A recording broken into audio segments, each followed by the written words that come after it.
mga masyayikh, mga ustad, mga alimat. Assalamualaikum warahmatullahi wabarakatuh. Una sa lahat ay ang pasasalamat natin sa Allah subhanahu wa ta'ala na dumating yung mga ganitong pagkakataon na ipinagkaloob sa atin ni Allah subhanahu wa ta'ala.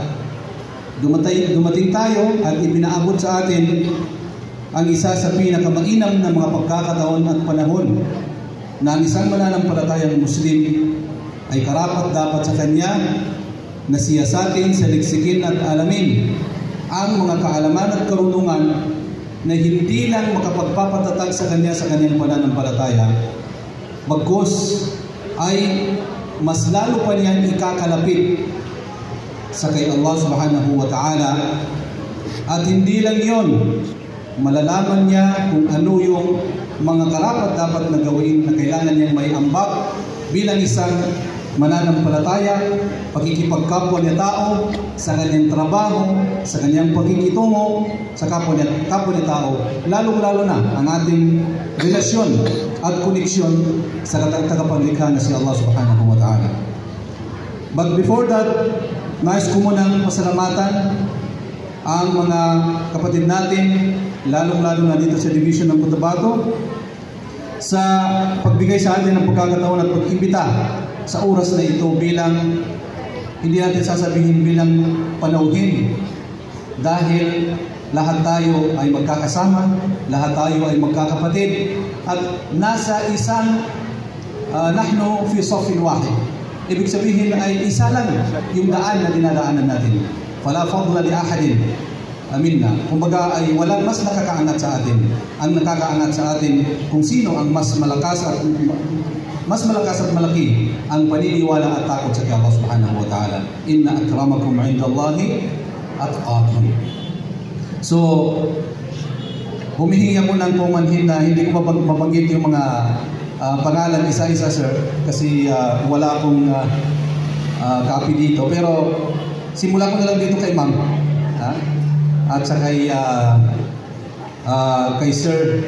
Lahat kayo dito ay pinapasalamatan natin sa mga ganitong programa na hindi lang nakapag-tightening ng our bonding. Ibig sabihin, hindi lang nakapagpapalakas ng ating ugnayan at ang ating pagtutulungan bilang mga mananampalatayang Muslim, bagkus ay lalo pang napapalapit tayo at nahihila tayo palapit doon sa mga gawain na ikinalulugod sa atin ni Allah subhanahu wa ta'ala. Maguindanao tanong atau ka Tagalog tanong? Halo-halo. Tagalog na lang? Okay. Masarap kasi pag halo-halo pag tag-init, pero pag taglamig hindi masarap ang halo-halo. Kape ang masarap. Di ba? Okay, bilang alhamdulillah, napaka-blessed na araw tayo. Friday. And also today ay gaganapin ang moon sighting natin for the starting and beginning of the holy month of Ramadan for the year 2025 li'am 1446 lil-Hijriya. Ang paksa natin na tatalakayin na kung saan ay naipagkatiwala sa atin, welcoming Ramadan with faith and unity. Ibig sabihin ay sinasalubong natin ang pagdating ng buwan ng Ramadan nang mayroon sa atin ang tinatawag na faith, paniniwala at pananampalataya. Hindi lang yon. Kailangan nasa atin din ang pagkakaisa. Napakaganda mo sabihin dito. And I know, karamihan dito sa mga butihin natin mga sheikh na mas nauna pa sa atin sa paaralan, mas nauna pa sa atin sa experiences, at mas malawak ang inabot sa atin. I know na, alam nila itong mga paksa at mga kaalaman na mapag-uusapan natin ngayon, insyaAllah. Wa innama hadi mujarrada tadhkir, wadhakir fa inna dhikra tanfa'ul mu'minin. So para sa mga kapatid ko at mga sheikh natin na alam kung ano itong mga pinagsasabi natin, ay parang review na rin sa kanila. Kahit gaano ka pa kagaling, di ba? Kahit cum laude ka, summa cum laude, magna cum laude, bago ka papasok sa examination, katulad ng bar examination, kailangan mong kumuha ng review, di ba? Alam niyo yan, kayo mga guro. Kailangan mong mag-review. So ngayon, papasok tayo sa buwan ng Ramadan, paparating ang isang napakagandang pagkakataon, so kailangan natin ma-review. Ano yung ma-review natin? Review ourselves. Ma-review natin ang ating mga sarili sa pamamagitan nitong faith. Pamamagitan ng paniniwala at pananampalataya. Kumusta ang paniniwala at pananampalataya sa ating mga puso? Yung paniniwala at pananampalataya ba natin ay karapat-dapat ba na i-welcome sa Ramadan? Karapat-dapat ba na ipasok natin sa buwan ng Ramadan?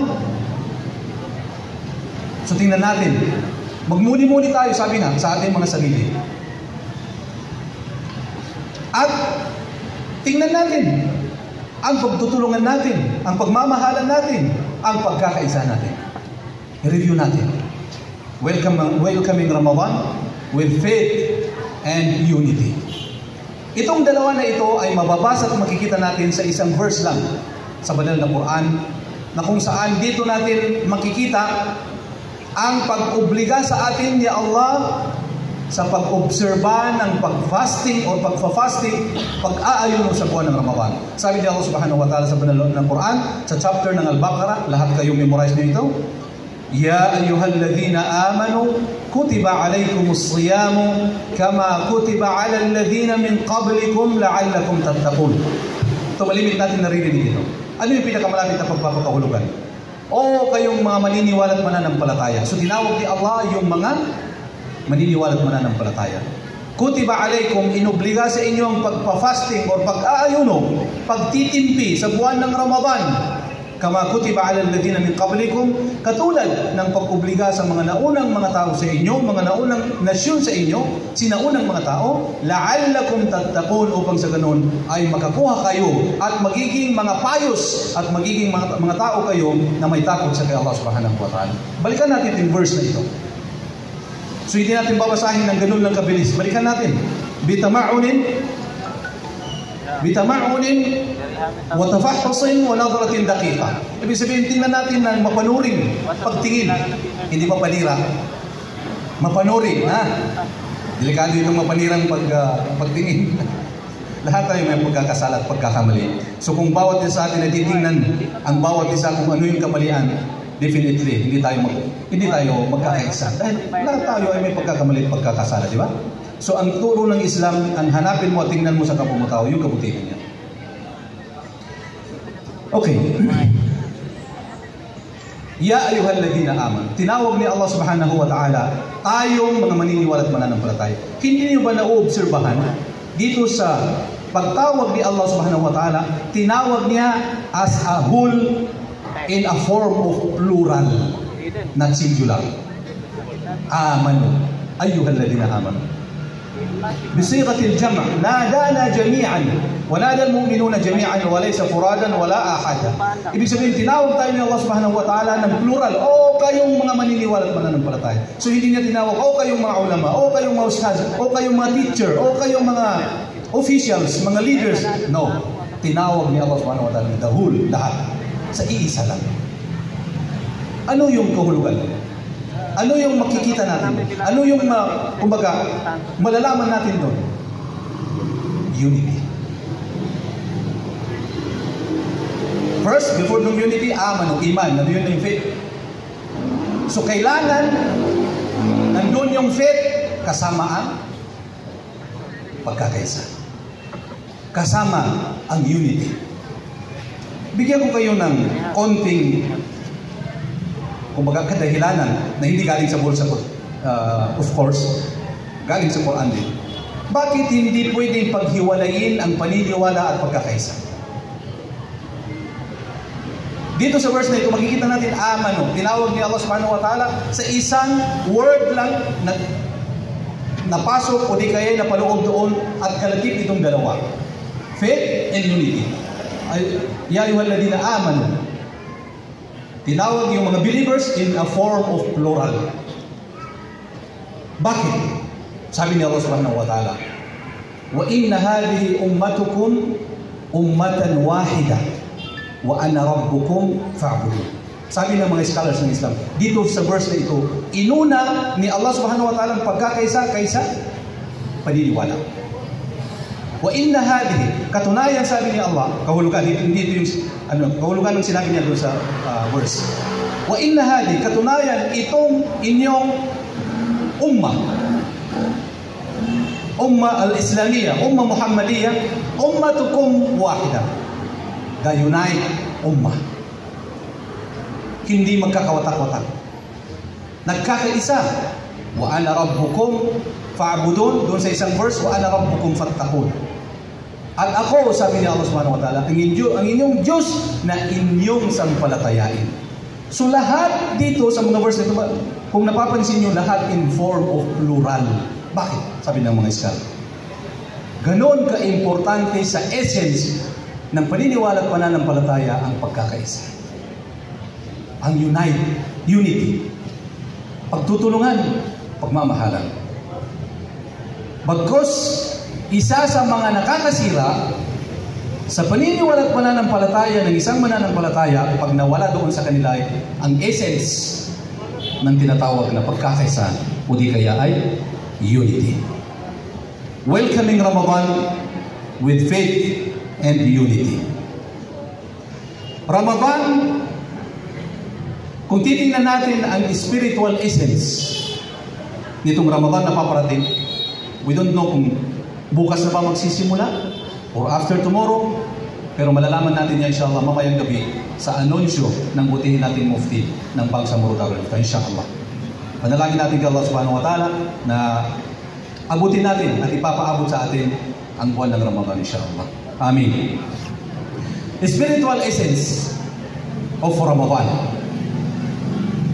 Kung ang kung ang takwa sa Ramadan ay siya ang ruh, ito ang spirit, ito ang kaluluwa at puso ng Ramadan, itong takwa, ang pagkakaisa naman daw ang heartbeat ng Ramadan. Uulitin natin. Ito hindi galing sa akin, ha? Kung ang faith, paniniwala at takwa, takot sa Allah subhanahu wa ta'ala, ay spirit, ruh, wakal at puso, heart ng Ramadan, ang heartbeat naman niya ay yung unity, pagkakaisa. So pag inalis mo sa puso ang heartbeat, anong mayayari? Kabbir alayhi arba'an. Jabayan nandun sa salatul janazah. Ibig sabihin, namatay, di ba? Walang buhay. So walang kabuhay-buhay ang Ramadan. Kahit pa nandun si faith, nandun si takwa, kung walang pagkakaisa, walang kabuhay-buhay. And makikita natin yan. Mararamdaman natin yan sa ating araw-araw na pamumuhay, di ba? Kung ikaw lang mag-fasting na mag-isa, wala kang kasama sa pag-suhur, wala kang kasama sa pag-iftar, wala kang kasama sa pagtatarawih, wala kang kasama sa pag-qiyamul layl, walang lasa, di ba? Walang kabuhay-buhay na Ramadan. Pero subukan mong mag-fasting nang doon pa lang starting sa pagkain, doon sa suhur, pagkain sa madaling araw, at doon sa pag-iftar, kasama mo ang maraming mga kapwa, maraming mga kaibigan, o di kay maraming mga mahal mo sa buhay, kasama mo ang family mo, and doon sa pagtatarawih, napakarami ng mga tao kasama mo, sa pagtatahajud, marami ang kasama mo, anong feel? Ano yung mararamdaman? Napakasarap, di ba? So yun, hindi kailanman pwedeng magkapaghiwalay ang faith and unity sa Ramadan, dahil kung ang takwa at faith sa Ramadan ay ang kanyang spirit, kaluluwa at kanyang puso, definitely daw ang pagkakaisa sa Ramadan is the heart beat ng buwan ng Ramadan. Ang Ramadan is a month of divine connection. Yes, divine connection, ibig sabihin, kailangan malakas ang connection natin sa kay Allah. Pero ang tanong ko dito, yun lang ba ang pinapalakas natin, ang connection natin sa kay Allah subhanahu wa ta'ala, o kasali doon, kasama doon, ang pagpapalakas sa connection natin sa kapwa natin tao? Kasama doon, definitely kasama doon, di ba? Paabong lo, di ka na yabong mabagal, So relation ta, ilaka ta sa kanu Allah subhanahu wa ta'ala, inunta na malubay so relation ta sa kanu, hindi ka mami siya, labi dun sa pagubay ito. So hindi pwede yan. Bagkos, isa sa pagpapatunay na pwede nating gawing evaluation sa ating mga iman, sa ating pagkikitungo, sa ating pag-uugali, evaluation sa ating pagkikitungo, yes, lalong-lalo na sa dili natin sa tinatawag na unity o di kayo pagkakaisa. Tingnan natin ang ating mga sarili doon. Evaluate natin. Lalong-lalo na sa buwan ng Ramadan. Paano ba tayo nakikitungo sa kay Allah? Yes, malapit, napakalapit natin kay Allah subhanahu wa ta'ala. Starting from madaling araw. Nagtitimpi tayo. Iniingatan natin ang ating mga mata, ang ating mga tiyan na hindi tayo makakain, hindi tayo makainom na ipinagbawal sa atin ni Allah subhanahu wa ta'ala sa umaga ng Ramadan hanggang sa gabi, nagtatarawih, nagtatahajud. Yes, napakalakas ang relasyon natin kay Allah subhanahu wa ta'ala. Pero kung titingnan naman natin sa relasyon niya sa kapwa-tao, ay sabihin natin 0%, kundi kay napakahina, sumaring masira niya ang magandang relasyon mo sa kay Allah subhanahu wa ta'ala dahil doon sa masamang pagkikito mo at masamang relasyon mo sa kapwa mo tao. فالعبادات هناك عبادات شعائرية وهناك عبادات تعاملية. Ibig sabihin, ang paniniwala daw, sabi ng mga scholars ng Islam, ay dalawang klase. Ibadatun sha'airiyya, symbolic faith. Ano yung mga symbolic faith? Pagdarasal, pagfa-fasting, pag-umrah, pagbibigay ng zakah, jihad, ano ba? Ito yung mga symbolic. Pangalawang klase, ta'amuliyya, doon sa dealing natin. Paano tayo nakikitungo? So kung mabuti, perfecto ka doon sa ibadatun sha'airiyya, kompleto ka, 100% ka doon sa symbolic na faith, form of faith, pero zero ka naman, o di kaya ay sira ka naman dito, failure ka naman dito sa ibadatun ta'amuliyya, masisira niya ang ibadatun sha'airiyya. Alam na mga naman natin, napakaraming mga dalil. Napakaraming mga dalil.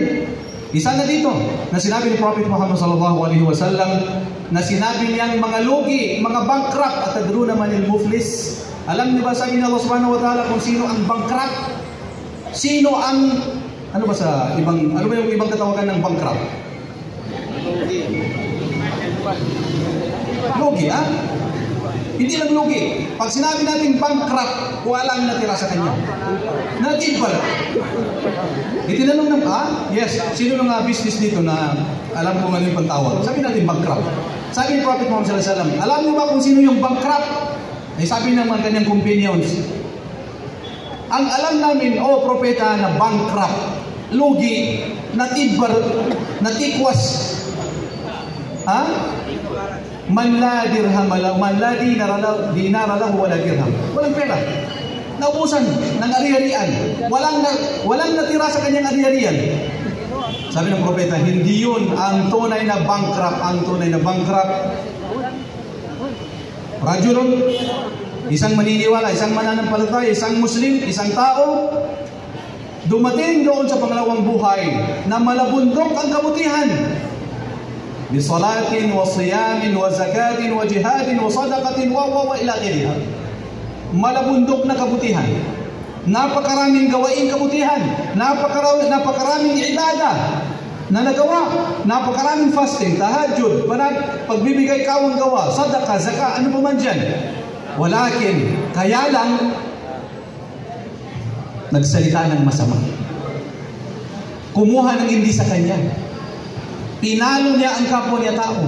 Nanlibak ng kanyang kapwa tao. Kinain niya ang pagkain o di kaya pera o ari-arian ng kapwa niya tao. Anong mangyari? Sabi ni Prophet Muhammad, ang mangyayari, pagbabayaran niya yun. Paano niya babayaran? Wala siyang pera doon sa pangalawang buhay. Kukunin doon sa kanyang kabutihan at ibabayad niya doon sa napagutangan niya.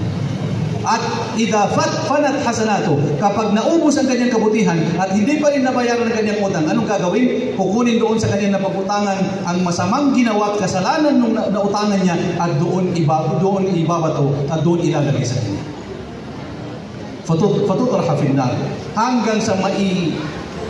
kumbaga ay maibato siya sa loob ng impyerno. Hindi kayo makapasok sa loob ng impyerno. Nakikita nyo? Bakit nakapasok siya sa impyerno? Hindi siya nagdasal? No. Hindi siya nag-fasting?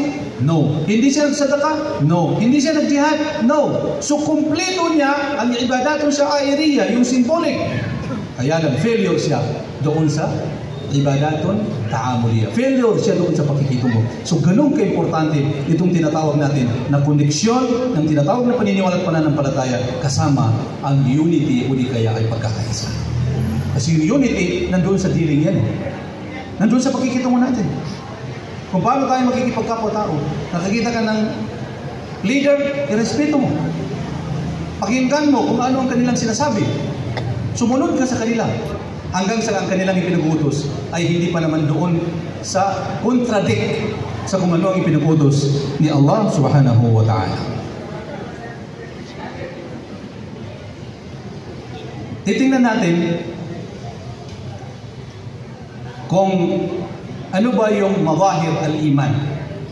Ano ba yung madahir al-iman fi Ramadan? Napakarami ng madahir al-iman. Hindi si madahir Shuaib dito ha. Ibig sabihin ng madahir ay dito natin mapapatunayan, makikita, or sabihin natin matatamasa, mararamdaman sa buwan ng Ramadan itong tinatawag na faith. Napakarami, di ba? Starting doon sa, mag-start sa pinaka-start ng Ramadan. Starting doon sa, ano yung pinaka-start ng Ramadan? Halimbawa, Ramadan na bukas, halimbawa lang ha? So ano yung kailangan natin gawin ngayon? Ano yung pinaka-importante na kasama doon sa pillar ng fasting na gagawin natin? Niyya. Yes. Sino sabi ng niyya? Masya Allah. Yes, intention. Kailangan natin mag-niyya. Dahil isa yan sa pillar, arkanu as-siyam. Ruknun min arkanu as-siyam, an-niyya. Magkaroon tayo ng intention. Magkaroon tayo ng niyya. Pag sinabi natin niyya, hindi yung sinasabi na nawaitu an asuma shahra ramadana li hadha al-am. Sabihin mo sa iyong dila, ini-intention ko na ako ay magfa-fasting sa Ramadan. No, hindi mo sinasabi. La tatalafadh bihi bilisanika. Hindi mo sasabihin, hindi mo sasambitin ng dila mo. Bagos dito saan? Famahallul niyyati fil qalb wa laysa fil lisan. Dahil saan natin matatagpuan ng niyya? Sa dila o sa puso? Yes, definitely sa puso. So huwag mong sabihin, dahil pag sinabi mo hindi na yun intention, salita na yun. Salita na. So hindi yun ang matlog, hindi yun ang kailangan. Ang kailangan intention dito. Aqdun niyya fil qalb. So ilalagay mo dito sa puso mo ang pag-niyya. Niyya tayo. So starting from niyya, ibada o ghayru ibada. Ang niyya ba, saan mahuhulog? Saan mafufall ang niyya? Doon sa symbolic or doon sa pakikitungo na form ng ibada o form ng paniniwala natin kay Allah subhanahu wa ta'ala? Yes, saan na form ng ibada? Doon sa ta'amuliyya, sha'airiyya o ta'amuliyya? Nahihirapan sila ma'am sa ano ba yung sha'airiyya? Sha'airiyya yung symbolic. Yung ta'amuliyya naman doon sa pakikitungo. So saan mahulog yung intention? Doon sa symbolic. Yes, doon sa symbolic. Sha'airiyya. Dahil yung ibada na yun ay between you and Allah subhanahu wa ta'ala. Sa inyong dalawa, pagitan nyo kay Allah subhanahu wa ta'ala. So doon mag-fall yung intention na yun. So starting from intention, niyya, suhoor, and pagpa-fasting, and breaking ng fasting, praying ng tarawih, praying ng tahajjud, lahat ng ito ay symbolic. Pero kalakip doon sa mga symbolic na yun, sumasama doon at kalakip doon itong tinatawag natin na ta'amuliyya. Ta'amuliyya. Paano sumasali doon ang ta'amuliyya? Halimbawa, nagsusuho tayo. Hindi ka lang magsusuho. Kakain ka, alhamdulillah, bahala si asawa, bahala si anak, bahala si kaibigan. Hindi sila kagising, bahala kayo, hindi ka gumising. Anong gagawin mo sa kapwa mo, kapatid mo, asawa mo, anak mo, na dumating ng oras ng suhor? na natutulog pa siya, anong gagawin mo? Gigisingin mo siya o pabayaan mo na lang siya? Yes, definitely, gigisingin mo. Pag hindi mo ginising yun, pag si asawa mo, lagot kayo. Di ba? Pagkagalitan ka, ikaw yung nagluto, tapos, pagdating ng suhor, ikaw lang kumain, hindi mo siya ginising. Yung paggising nyo sa inyong mga asawa sa pagsusuhor, is doon sa ibadatong ta'amuli nyo. Ibadatong ta'amuli nyo. Definitely, yung kayong mga mothers and wives, ang inyong pagsiservisyo sa inyong mga pamilya, sa inyong asawa, sa inyong mga anak, sa inyong mga pamilya, also a form ng ibadatong ta'amuli nyo. Form of ibadatong ta'amuli. So, napakarami. Ngayon, pumunta tayo sa Madahiru al-Wihda fi Ramadan. Ibig sabihin ay, paano naman natin makikita ang tinatawag na pagkakaisa sa buwan ng Ramadan? Napakarami, di ba? Isa na dito. Starting pa rin tayo doon sa suhur. Yung salo-salo nating pagkain ng suhur is a form of unity. Natitrain ng ating mga sarili, nasasanay natin ang ating mga sarili na hindi mapag-isa. Hindi yung iisipin mo lang ang tiyan mo. Iisipin mo lang ang sarili mo. Pag nakakain ka na, nakainom ka na, bahala sila. Ang importante na busog ako. Hindi yun ang dapat na dealing natin. Makakain ka, mabusog ka, dapat ganun din ang kasama mo, kapwa mo, kaibigan mo, asawa mo, anak mo, family mo, o kapitbahay mo. It's a form of unity. Sa pagpa-fasting natin, hindi naman na-obserbahan na sa buwan ng Ramadan, halos lahat ng, hindi halos lahat, bagkus lahat ng mga Muslim, Islamiyah sa buong mundo, lahat, wala ni isa sa kanila na magsasabing hindi pwedeng mag-fasting sa buwan ng Ramadan o di kaya ay pwedeng hindi mag-fasting sa buwan ng Ramadan. Wala ni isa. Maliban lang doon sa mga taong may karamdaman, may kapansanan, o di kaya ay isa doon sa grupo ng mga tao na binigyan ng pagkakataon na hindi makapag-fasting sa buwan ng Ramadan dahil sa mga kadahilanan na pinapayagan sa kanila ng Islamic faith, hindi kayo pinapayagan sa kanila ng Islam. Pero lahat, pangkalahatan, lahat tayo ay nagpa-fasting. Maaring nagkaiba-iba lang tayo doon sa pag-umpisa. Starting, bakit tayo nagkaiba-iba dito? Ito malaking usapin ito Ganun pa man, nagkaiba-iba tayo sa pag-start ng Ramadan kasi iba-iba yung area natin, iba-iba yung mga bansa natin. Falikulli baladin ru'yatuhu. Ibig sabihin, every country ay meron siyang sariling moon sighting. Every country, falikulli baladin laha ru'yatuha al-khassa. Ibig sabihin, ay every country has own moon sighting. Bawat country ay meron siyang sariling moon sighting. Halimbawa dito sa atin sa Pilipinas, kaiba doon sa Saudi, kaiba doon sa Egypt, kaiba doon sa iba-ibang mga bansa. Kaya lang, nagkakaisa tayo na kailangan nating mag-umpisa sa buwan ng Ramadan. Kailan? Kung nakita natin ang buwan. Doon sa 29 ng Sha'ban.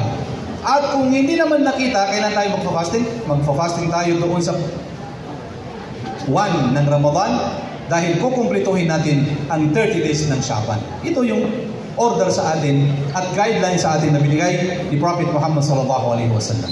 Sabi niya, sumu li ru'yatihi wa aftiru li ru'yatihi fa in ghumma alaykum fa atimmu Sha'bana أو فأتموا عدة شعبان 30 يوما. في رواية فأكملوا عدة شعبان أو عدة شعبان 30 يوما. Sabi ni Prophet Muhammad sallallahu alaihi wasallam, sumu li ru'yati. Mag-umpisa kayong mag-fasting sa buwan ng Ramadan kapag nakita niyo ang buwan. Kailan ito titingnan? Ngayong araw. Kapag nakita natin ngayong araw, so mag-start ng fasting kailan?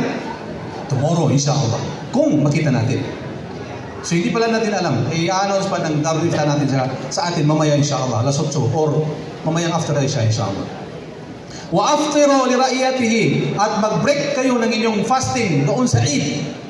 Hindi doon sa everyday na iftar, ha? Kasi may mga tao na sabi niya, aftiru li ra'iyatihi. Hindi tinitingnan yung paglubog ng araw, ang tinitingnan, sabi niya, sumikat na ba yung buwan? Hindi na yan sisikat dahil doon pa yan sisikat sa pagdating ng bagong taon. Bagong buwan. Di ba? So ang turo doon ay yung the whole month, hindi yung everyday. Dahil doon sa everyday, ang guideline na ibinigay sa atin, وَكُلُوا وَاشْرَبُوا حَتَّى يَتَبَيَّنَ لَكُمُ الْخَيْطُ الْأَبْيَضُ مِنَ الْخَيْطِ الْأَسْوَدِ مِنَ الْفَجْرِ ثُمَّ أَتِمُّوا الصِّيَامَ إِلَى اللَّيْلِ. Okay, fil ayah al-karima. Ibig sabihin, nag-uumpisa tayo doon sa al-fajr as-sadiq, sa madaling araw, hatta al-layl, hanggang sa lumubog ang araw. Hindi hanggang sa sumikat ang buwan. Kailan natin tinitingnan na sumikat muli ang buwan? Kapag doon na sa Eid natin. Kapag nangyari, sabi ng Prophet Muhammad sallallahu alaihi wasallam, فَإِنْ غُمَّ عَلَيْكُمْ, kapag nangyari at nagkataon na ganito, umaambon, umuulan, may bagyo, hindi nakita ang buwan, anong gagawin natin? Akmilu wa atimmu, kumplituhin natin ang 30 days ng Sha'ban. Ito ang guideline sa atin ni Prophet Muhammad sallallahu alaihi wasallam. Dito sa guideline na ito, kung titingnan din ninyo, in form of plural, not in singular. Faith and unity. In form of singular or in form of faith, in form of plural. In form of plural. فَإِنْ غُمَّ عَلَيْكُمْ. So parang kinakaw si Prophet Muhammad sallallahu alaihi wasallam ay yung lahat, pagkalahatan, plural. Hindi na sinasabi, فَإِنْ غُمَّ عَلَيْكَ, kung hindi mo nakita, ikaw, na Muslim. No, hindi yun ang ginawa ng Prophet. Bago ang ginawa, kung hindi niyo nakita. Plural. Bakit? Kailangan nandun ang pagkakaisa, nandun ang pagsasamahan, nandun ang pagtutulungan, nandun ang pagkakaisa. فَإِنْ غُمَّ عَلَيْكُمْ. Kaibahan doon sa isang hadith, sa taqwa, anong sabi ni Prophet Muhammad sallallahu alaihi wasallam? Every Friday ito, naririnig natin. Anong sabi niya? Ito mga ulama natin. Ittaqillaha hayduma kun, di ba? Wa atbi'i sayyi'ata al-hasanata tamhuha wa khaliqin nasa bi khuluqin hasan. So ang mukhatab, ibig sabihin ng kinakausap Prophet Muhammad sallallahu alaihi wasallam, every one of us, every single one of us, kinakausap niya, ikaw. Takwa. Pero pagdating doon sa mas'ala, ar-ru'ya, doon sa pagfa-fasting, at doon sa pagtingin sa buwan bago tayo mag-umpisa, o di kay doon bago tayo mag-Eid, khatab ang Nabi sallallahu alaihi wasallam ummatahu jama'atan. Ibig sabihin, kinausap ni Prophet Muhammad sallallahu alaihi wasallam ang kanyang mga tagasunod in plural form. Bakit? Ito sabi ng mga scholars ng Islam, ang pagpapatunay, isa sa mga pagpapatunay at makikita natin, ganun ka-importante itong tinatawag na paniniwala, pananampalataya at takot sa kay Allah subhanahu wa ta'ala, kalakip at kasama doon ang pagkakaisa, pagmamahalan natin. Okay. Let us forward. Doon sa pagtatarawi natin. Alam mo tarawi? Congregational prayer sa tarawi. Niya ba tarawi niya? Gagulay niya sa Ramadan o siya magagulay sa Ramadan? Ha?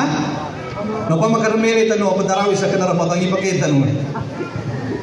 Nasita ka sa pan, ha? Maya, pangagi kaya ka man, kamasok ko jubla ka, kapag ka na Ramadan, pagtarawi ka. Malo sa kasapan, di mo nagpuan, di mo pamarasan. Di mo bakin to. Kada ito sa Islam na pamarasan. Pagalitan mo, sabihin mo, ikaw na ignorante, ikaw na lahat ng mga masasamang salita maubos mo sa kanya. Hindi ganun ang suturo sa atin ng Prophet Muhammad sallallahu alaihi wasallam. May isang araw na habang nakaupo ang Propeta Muhammad sallallahu alaihi wasallam sa kanyang masjid, doon sa Masjidun Nabawi, dumating ang isang Arabi, dumating ang isang hindi taga Madina, hindi taga city, kumbaga dito sa atin taga baryo. Pagpasok niya doon sa masjid ng Prophet Muhammad sallallahu alaihi wasallam, anong ginawa niya? Bago siya pupunta doon, bago tumuloy siya kay Prophet Muhammad sallallahu alaihi wasallam, pumunta doon sa isang corner ng masjid at umihi siya. Kapag ganun ang makita natin, isang lalaking galing baryo, pagpasok dito sa masjid, uihi sa likod ng masjid, anong gagawin natin? siguro hindi mo bilang ng bukol paglabas ng masjid. Di ba? Definitely kasi ganun tayo, ganun ka-sacred yung masjid sa atin. Ganun pa man, wala yajrimannakum shana'anu qaumin ala alla ta'dilu. I'dilu huwa aqrabu lit-taqwa. Gaano ka man kasuklam-suklam o di gaano ka kasuklam at nagagalit sa kapwa mo tao, hindi ka pwedeng mag-commit ng injustice. Ito ang turo ni Allah subhanahu wa ta'ala. So anong ginawa ng mga sahaba? Pinuntahan nila at pinagalitan sa biro. Walang hiya ka, bakit dito ka pa umihi? Napakalawak na desierto, wala kang nakitang ganapan nito pag-ihi, maliban dito sa loob ng masjid, hanggang sa naputol-putol yung pag-ihi niya. Kasi pag yung ihing-ihi, tapos pagbabawalan mo yan, tatak mo yan, tapos hindi man mapuputol yan. Di ba? Gusto nilang sa mga sisters natin. So sa halip na isang corner lang yung matapunan ng dumi, ay nagkalat pa. Panahahong ng Nabi sallallahu alaihi wasallam, sabi ng propeta, pabayaan niyo hanggang matapos. Pabayaan niyo. Hatta yafrad, nang matapos umihi, sabi niya, halika dito. Nung umupo, sabi niya, inna hada al-makan wa inna hada al-bayt, itong bahay na ito, hindi para dyan sa ginawa mo, para lang sa pagdarasal at pagtawag sa kay Allah subhanahu wa ta'ala. Ito yung manhaj, ito yung system ng Islam. Hindi ibig sabihin na tama ka na, ang gagamitin mong pang-spread ng tama ay bakal. Hindi pwede sa Islam yun. Kailangan sa malumanay at sa magandang pamamaraan. Ud'u ila sabili rabbika bil hikmati wal maw'izati al hasanati wajadilhum billati hi ahsan. 3 na guideline sa pag-spread ng message ng Islam. Na kung magagawa natin ito, hindi lang natin nai-spread ang faith, itong paniniwala, bagos mapalakas pa natin ang pagkakaisa natin. Hindi ba kayo you're not puzzling, kumbaga hindi ba kayo nakapagtatanong, bakit napakarami ngayon nang nagdi-deliver ng mensahe ng Islam, pero nandito pa rin ang pagkakawatak-watak? Definitely, unang kadahilanan yan, dahil yan na yung sunnatullah. Yan na yung, kumbaga, ang sinabi ni Allah subhanahu wa ta'ala mangyayari sa mga kapanahunan after ng mga prophets. Wala yazaluna mukhtalifina illa man rahima rabbuk. At hindi na, sabi ni Allah subhanahu wa ta'ala, mawawala sa kanila mga tao ang pagkakawatak-watak o di kay hindi pagkakaisa. Pero may exempted, maliban lang sa mga taong kinagigiliwan ni Allah subhanahu wa ta'ala. So definitely, kung nandun ka sa pagkakaisa, napasok ka doon sa sinabi ni Allah subhanahu wa ta'ala na exempted ng mga tao na kinagigiliwan ni Allah subhanahu wa ta'ala. Pero kung lumabas ka doon sa guideline, makalabas ka doon sa mga taong kinagigiliwan at minamahal ni Allah subhanahu wa ta'ala. Balik natin doon. Ano ba yung ano natin kanina?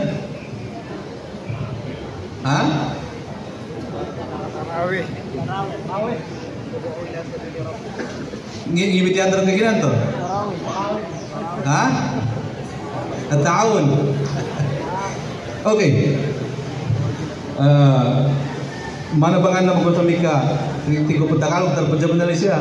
At nandoa, di mong kasabutan. Kaya pag kagilig siya, natuto po Tagalog, kaya ginawa na rin kasabutan pa mo. Okay. Allahu Akbar. Okay. Yun yung sabi natin kanina. Hindi kailanman pwedeng magkahiwalay itong faith at unity. Lalong-lalo na dito sa buwan ng Ramadan. Lalo-lalo na sa buwan ng Ramadan. Katulad doon sa, sabi natin kanina, yung tarawih. Sabi natin kanina, pag may nakitang taong gumawa o nagtatarawih sa hindi Ramadan, sabihin lang natin sa kanya na hindi yan ang katuruan ng Islam. Hindi yung pagkagalitan natin. Katulad ng ginawa ng Prophet Muhammad sallallahu alaihi wasallam doon sa Arabiyo na yun na umihi doon sa loob ng masjid. Yun.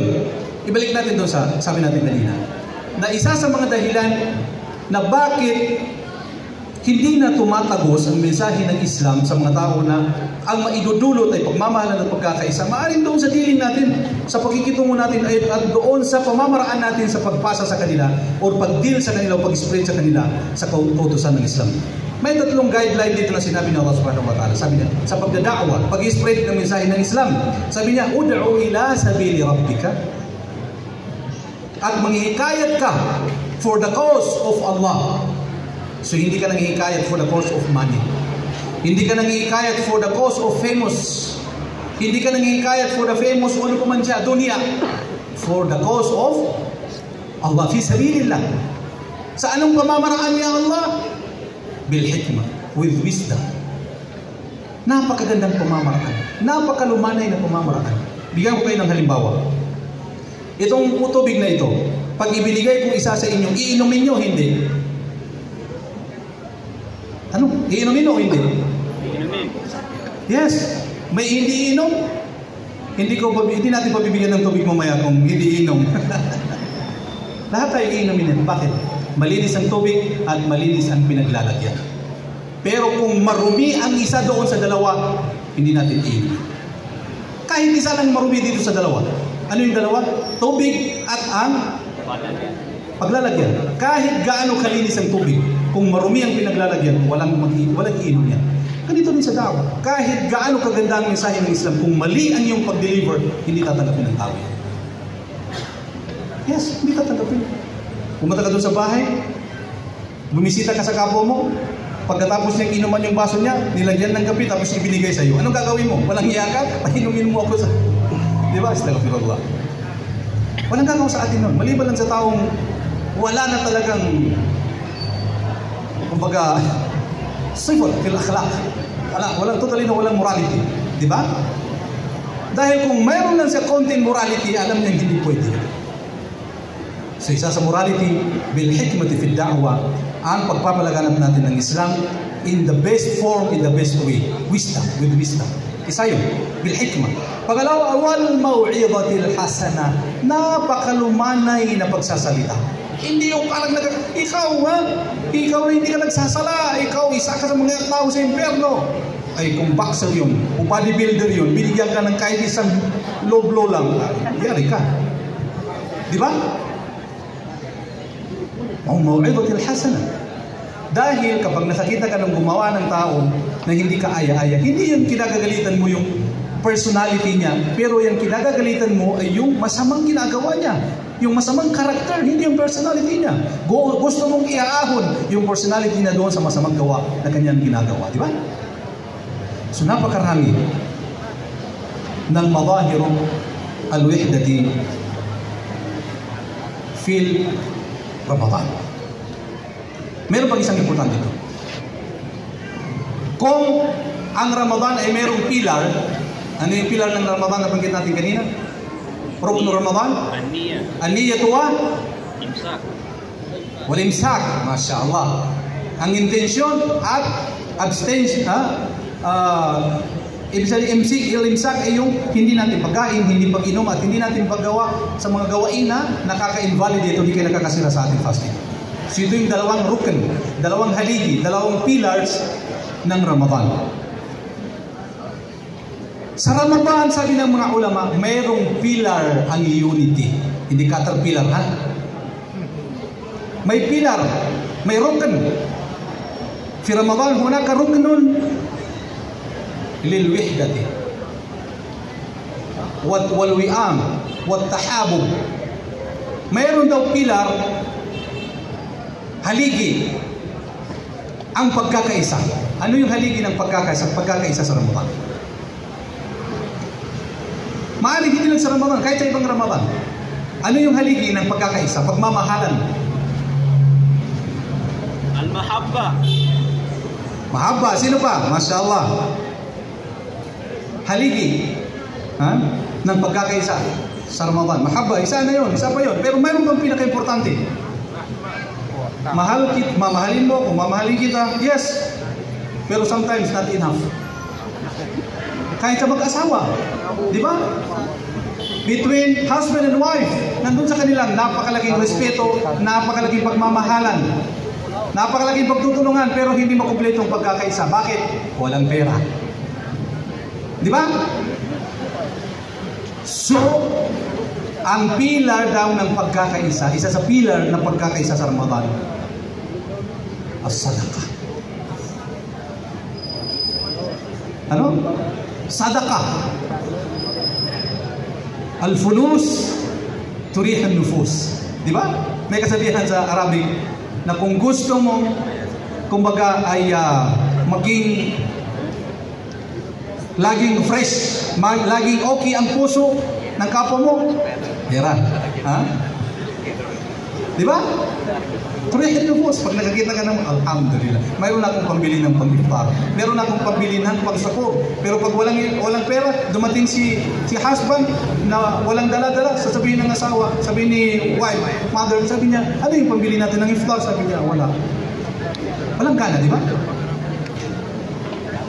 Sumaring masira ang pagtutulungan at pagmamahalan, lalo na yung pagkakaisa doon sa loob ng bahay pag walang pera. Pero hindi ito yung pinakagol natin. It is matter, mujarrad al-wasila. Ito ay pamamaraan, not a goal. So sabi dito, a charity or the charity, a pillar of unity. Katulad ng zakat. Kaya mayroong zakat, nagbibigay tayo ng zakat sa Ramadan. Ano yung zakat na ibibigay natin sa Ramadan? Zakato? Zakatul fitr, wala sa zakatul mal. Pero pwede rin magbigay ng zakatul mal. Pero ang pinaka particular or specific na zakat sa Ramadan na binibigay natin yung zakatul fitr. Kinukuha sa lahat yan at binibigay doon sa mga nangangailangang mga tao.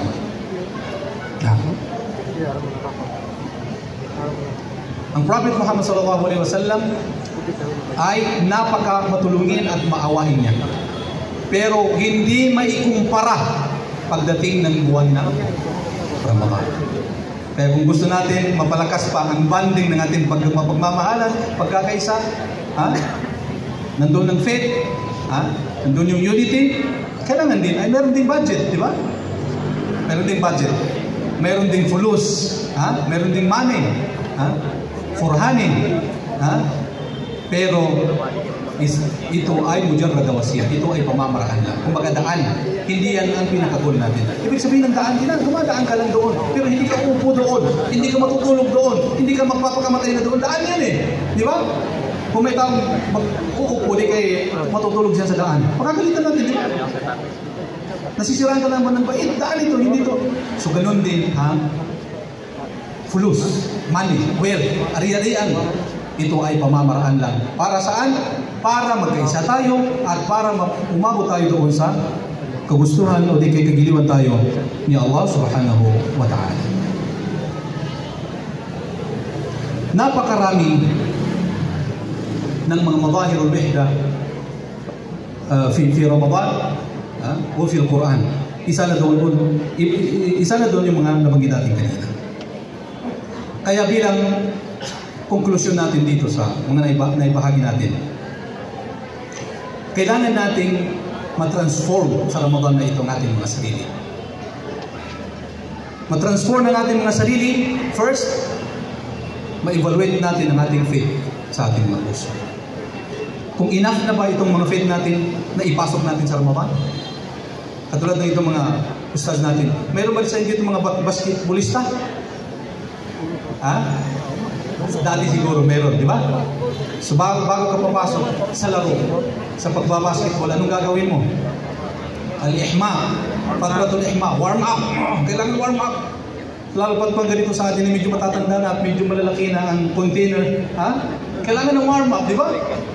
Yes, hindi sa Ramadan din. Paparating ng Ramadan, medyo malaki yung container dahil sanay sa 6 times na pagkain. May breakfast, may early morning na, breakfast, early morning na snack, may lunch, may afternoon snack, at may dinner, at may midnight snack pa. Allahu Akbar. 6 na beses. Nasanay tayo doon pagdating ng Ramadan. Alas 11 pa lang ng umaga, talagang namimilipit lang ng sakit ng diyan dahil nagugutom na, di ba? So kailangan natin ng warm up. So ganun din ang faith. Kailangan natin ng warm up. So kailangan evaluate natin ang ating mga puso. Pangalawa, strengthen our unity. Mas palakasin pa natin ang type ng ating bonding, ng ating pagsasama-sama, ang pagtutulungan. Mas palakasin pa natin. Sabi ni Prophet Muhammad sallallahu alaihi wasallam, ito kalimitan naririnig nyo. Ida dakhala Ramadan, futihat mada abwabul jannah. kapag pumasok daw ang buwan ng Ramadan, at kapag paparating daw ang buwan ng Ramadan, sabi ni Prophet Muhammad SAW, binubuksan ang lahat ng pintuan ng paraiso. Ang tanong ko dito, alam nito, itong hadith nito, pero meron akong tanong dito. Ang tanong ko dito, gusto mo bang pumasok doon sa loob ng paraiso ng mag-isa lang, o gusto mong papasok ng paraiso kasama mo ang mamahal mo sa buhay? Kasama, ha? Yes. Well, ang Muslim ay not selfish. Hindi iniisip lang ang sarili natin. So kung gusto mo na makapasok ng paraiso na binubuksan ni Allah ang lahat ng pintuan sa buwan ng Ramadan, magkaroon tayo ng faith. At kung gusto nating makasama at makapasok ang mga kapwa at mahal natin sa buhay, kailangan magmamahalan at magkaisa tayo dito sa buwan ng Ramadan. Shukran. Wassalamu alaikum warahmatullahi wabarakatuh.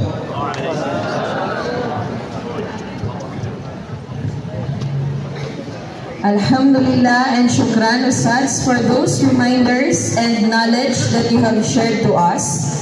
May Allah subhanahu wa ta'ala bless us all, inshallah. At this moment of time, we would like to acknowledge the presence of our school's division